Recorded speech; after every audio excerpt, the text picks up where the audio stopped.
২রা নভেম্বর দুপুর ২ ঘটিকায় ধর্মনগর মহকুমার অন্তর্গত আনন্দবাজার নাকা গেইটে রুটিন তল্লাশিকালে পুলিশের হাতে ধরা পড়ল নম্বরবিহীন পালসার বাইক। ধর্মনগর ট্রাফিক দপ্তরের কর্মীরা সন্দেহভাজনভাবে বাইকটিকে আটক করে তল্লাশি চালালে একটি ব্যাগ থেকে উদ্ধার হয় মোট ২১ প্যাকেট বার্মিজ সিগারেট। ঘটনার পর ট্রাফিক দপ্তরের এএসআই বিষয়টি সঙ্গে সঙ্গে ধর্মনগর থানায় জানান। খবর পেয়ে থানার পুলিশ ঘটনাস্থলে পৌঁছে উদ্ধার করে বার্মিজ সিগারেট সহ বাজেয়াপ্ত করে এবং বাইক চালককেও আটক করে থানায় নিয়ে আসে। পুলিশ সূত্রে জানা গেছে, আটক যুবকের নাম শহিনুল, তার বাড়ি কৈলাসহরে।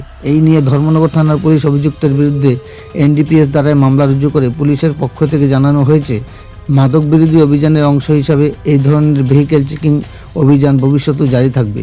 পুলিশ সূত্রে খবর, আগামীকাল আটক যুবককে ধর্মনগর আদালতে প্রেরণ করা হবে। ধর্মনগর থেকে নিজস্ব প্রতিনিধি রিপোর্ট, শ্যামলী ত্রিপুরা।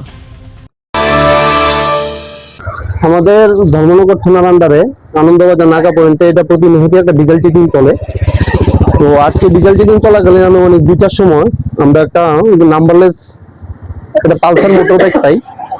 তো সেই বাইকটাকে চেকিং করার সময় একটা ছেলে, যার নাম জানি না, শাহিনুল নামে একটা ছেলে, যার কাছে একটা ব্যাগ ছিল, দুটো ব্যাগ ছিল। তো ব্যাগের মধ্যে আমরা কিছু এটা ফরেন মেড কিছু সিগারেট পাই, টোটাল 21 প্যাকেট, ছোট প্যাকেট। এগুলো এই ছোট প্যাকেট গুলো পাওয়া যায়। তো এগুলো কোনো সে বৈধ কোনো কাগজপত্র আমাদেরকে দেখাতে পারেনি। অ্যাকর্ডিংলি এগুলোকে আমরা সিজ করে নিচ্ছি এখন, এবং তাকে আমরা থানায় নিয়ে যাব।